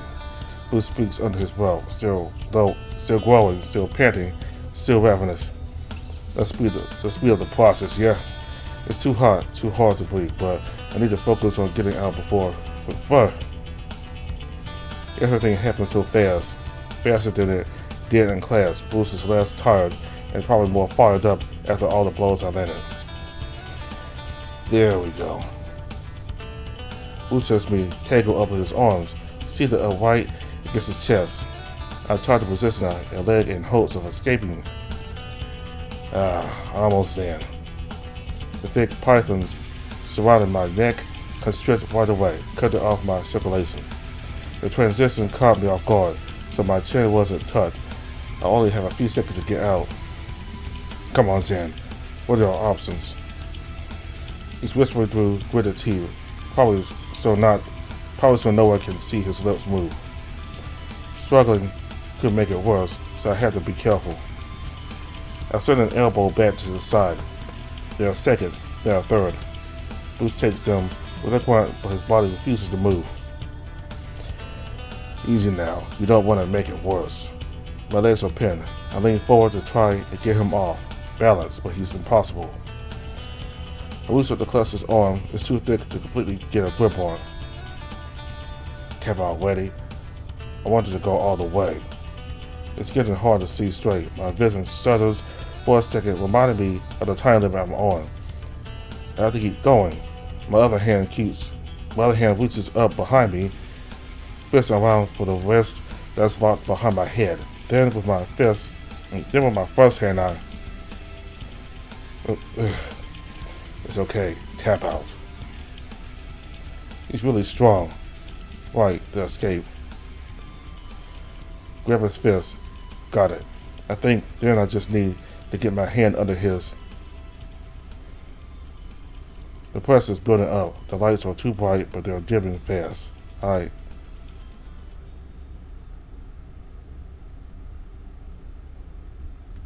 Yeah. Feels like my head is gonna pop. My neck hurts. I bump my neck and where's Bruce's arm? He was just here. I still have to get out of the hold. One hand on his wrist, the other gets under. Right. I must have one out of time. Rising sun, sleeping beauty. I tried to find the source of his voice. Fuck, my head is pounding. Bruce is behind me. I'm laying on his chest, I think. It's much nicer than the concrete. I went out? Like a light. How long was I? About 5 seconds. Y'all good now? The room was spinning when I opened my eyes, but after a few seconds here, everything's back to normal, save for my headache. Think so. I kinda wanna fall asleep. I wonder if Drayden has aspirin. Damn shame you had to drop so quick. The phone was just getting started. Yeah, sorry. I rolled off him, landed on all fours against the concrete. You look good with a broken snout. Who sits up, getting back to his standing position in a matter of seconds. Bet you would too. Without warning, I'm lifted up, Bruce's massive hand gripping the backside of my neck. Yeah, sorry. He whispers that last word before releasing the grip, dropping me onto my feet after a stumble or two. I'm also back to standing. Bruce is already walking toward his elevator door, holding a fist in the air. I imagine the crowd is going wild, probably. Both our doors start to open. Bruce gets in his and turns around to face the arena. And immediately scowls. Did I do something? What made him so angry? And take a step back, then turns to my elevator door. The commissioner is standing inside it, glaring at Bruce. His eyes shift to me. He steps to the side, making way for me to enter. I don't dare make any motion to Bruce on the cameras. I imagine the broadcast is already cut away, so it's likely that no one but us is seeing the commissioner now. Still, I take a sticky step inside and turn around to face the arena, to face Bruce. He looks mad. The door closed. It's just me and the commissioner. Alex. Xander. I don't look at him. I think it's time you and I have a talk about your performance. My performance? I wait for him to talk, but he only glares at me. The commissioner is standing between me and the keyboard, so I can't start the elevator. It looks like I'm stuck here. Is there anything you'd like to say? He says we have to talk, then asks me to start. Not really. Very well. If you have nothing to say for yourself, then I'll start. You're slacking, Alexander. Fighting prides itself on real fights. Real men pit against each other in a genuine battle for dominance. When you enter the arena, you are expected to fight. There's a string of silence. I guess it's my turn. Okay. What you did just now in the arena, Alex, do you think that was a fight? Yes. Don't lie to me, Alex. Alex. Alex. Alex. It's like a blade piercing through the back of my head. What I just saw was two girls playing a game of tag on the playground. You might as well be putting on a play. Alex, look at me when I'm talking to you. The post freezes. You sound too much like him. My eyes drag across the room, meeting his stare. You aren't working hard enough. Neither one of you are taking this seriously. It's giving the rest of the league a bad look. I don't know what little game you and Bruce have going on, but it ends now. The next fight you two have, I expect you both to fight to your full potential. I can't keep looking at him, but if I look away, he might kill me. Am I understood? Yes. Tell me what's going to change. Fuck you. I'm going to work harder. And he looks at me like I'm withholding information. What more do you need? And I'll fight harder? Then make it happen. The commissioner presses his thumb to the keypad and the elevator starts to rise. He turns away from me. For a few seconds there's silence. Then he speaks. Perhaps you spend less time goofing off with your colleagues. You might actually be able to win a fight. That's what's keeping me from winning a fight. I have one fucking friend here. He's got a promotion. I could kill you. I could strangle you right now. I'm a fighter. You're a stuffy old piece of shit in a suit. Can't fucking breathe down here. The walls are closing in. The air feels like needles stabbing, tearing, pulling out every strand of fur I have. It's hot and cold and fuzzy, and I can't fucking breathe. Fuck you. The door slide open, and the old fuck walks out. I'm expecting good things from you, Alex. This is your final warning. I beat a silence and he disappears behind the doors again. I start to rise in my cage. Wait for a second. Make sure that he can't hear you. If you react too quickly, they'll find out and come back. Okay. Fuck this. What the fuck do you mean I'm not working hard enough? I'm sweating my ass off every fucking day. How could I be working even more? And for what? To beat Bruce? How can you expect me to do that? Am I just not trying? Am I doing something wrong? I don't get it. It feels like the room is spinning. My legs are starting to give out. I need to sit down.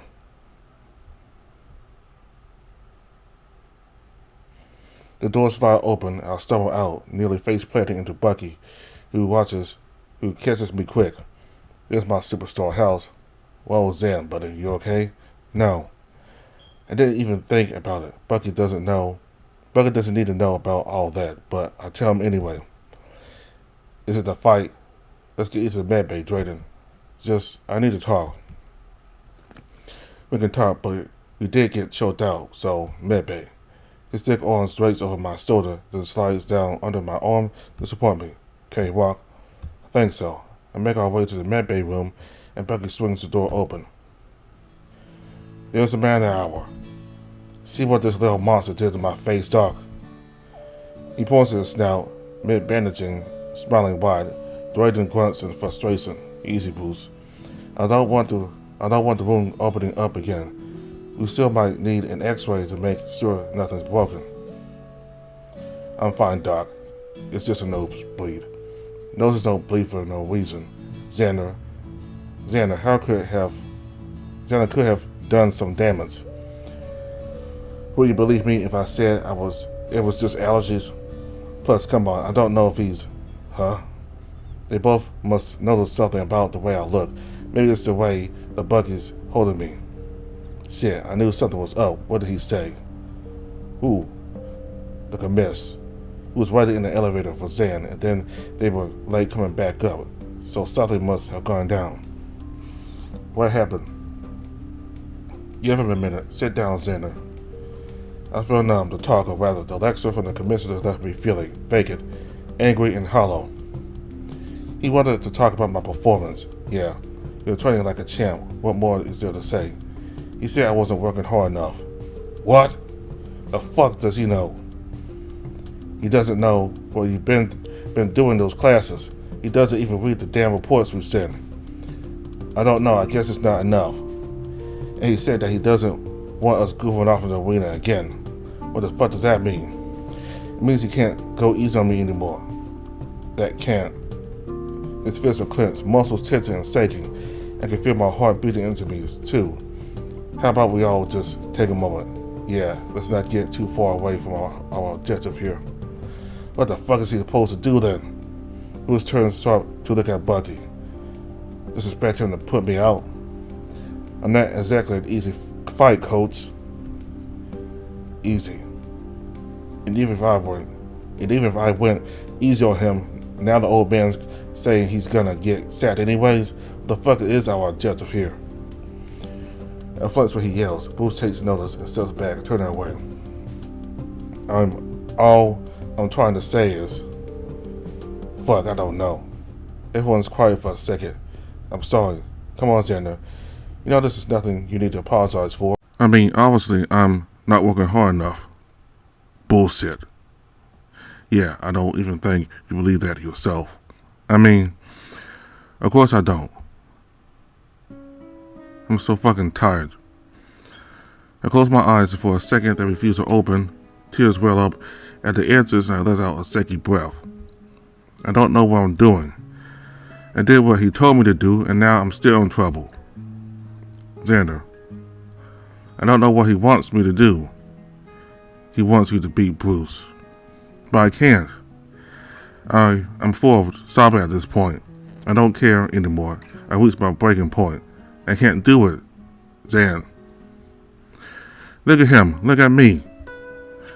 I guess I'm pretty loud now. Bruce is standing over me, all three of them surrounding the bed. I was supposed to beat him or just... Bucky pulls me into his chest and I cry. I'm so sick of this. He wants me to beat Bruce. Beat him for real. That's not possible. That will never be possible. And if he doesn't want that, then he wants Bruce to beat me genuinely. I hate that he has to think it over. Or maybe he's not even thinking about it. We'll make it work. Why? You take a few hits and then break my jaw? We can't fake this shit anymore. It'll work. How are we supposed to make it seem real? Just let me fucking think for a second. Bruce slams his fist into a wall on that word. Both Bucky and Drayton to turn to him. He stands there in his same, peeling drywall off his trembling hand before storming out of the office. Excuse me. Okay, I gotta stop right here.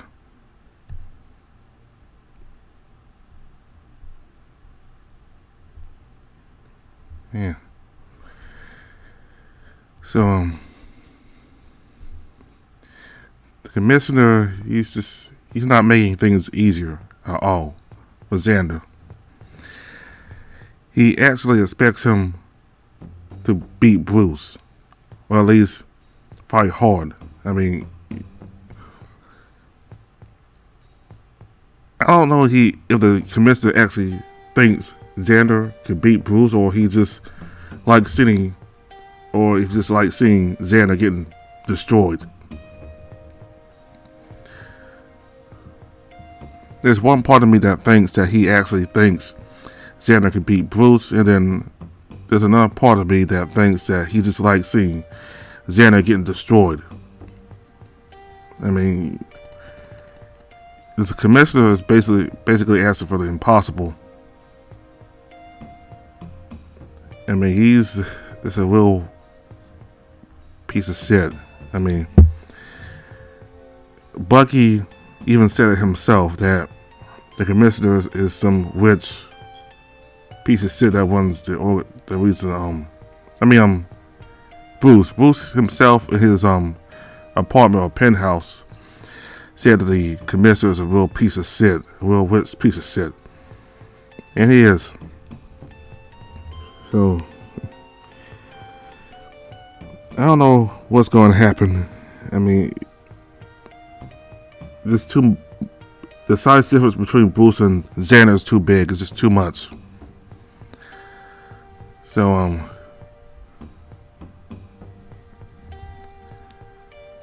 we'll just have to wait and see what happens. But Xander is getting frustrated. He's reached his breaking point now, and Bruce sees this frustrated. Him punching the wall, and he just, they try to make it seem real while not going all the way out because he wanted to go easy on Xander. That plan did not work.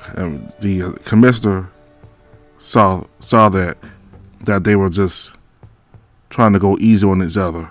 So he wants them to fight for real this time, fought even harder. So we got to see Bruce's home, his penthouse, very fancy. He is a champion at the throne. And the guys are making fun of Redline doing that training or that practice. And I think I liked it when Bruce went all the way out on that guy who made an insult to Redline. So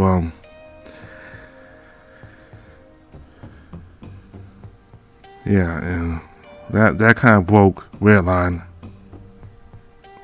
Just made him sad. So I don't know how Xander can beat Bruce. I mean, he does go. I mean, he in the first couple of fights, he does kind of handle his own against Bruce, but he still gets beaten up real badly. In my opinion, I think that's the best Xander will be able to do. But he's not going to beat Bruce. I mean, he'll hold his own. He'll probably hurt Bruce a little bit, but that's about it. He won't beat Bruce. And every time he finishes a fight, he'll end up in the med bay. But the commissioner clearly doesn't care about the well-being of Xander or any of his fighters, really. He just cares about the audience who looks at the sport, who watches Fag, and all the people who, the invest. That's all he cares about is the audience and giving the audience what they want without any regard for his fighters. And while Xander left Bruce's penthouse, he saw a bunch of claw marks on the doors and the walls, and he also saw Bruce clawing on the table. So that's kind of a disturbing practice of Bruce, clawing on stuff. Don't know what that means. Could it be something to do with him having some kind of a mental health issue, or could be something that happened to him? I don't know, because clawing like that, all those claws in your house, the scratches and stuff, that's not normal. It could be with his anger issues, and I don't know, something must have happened to him a long time ago, like when he was young or something like that, for him to have claw marks all over his apartment.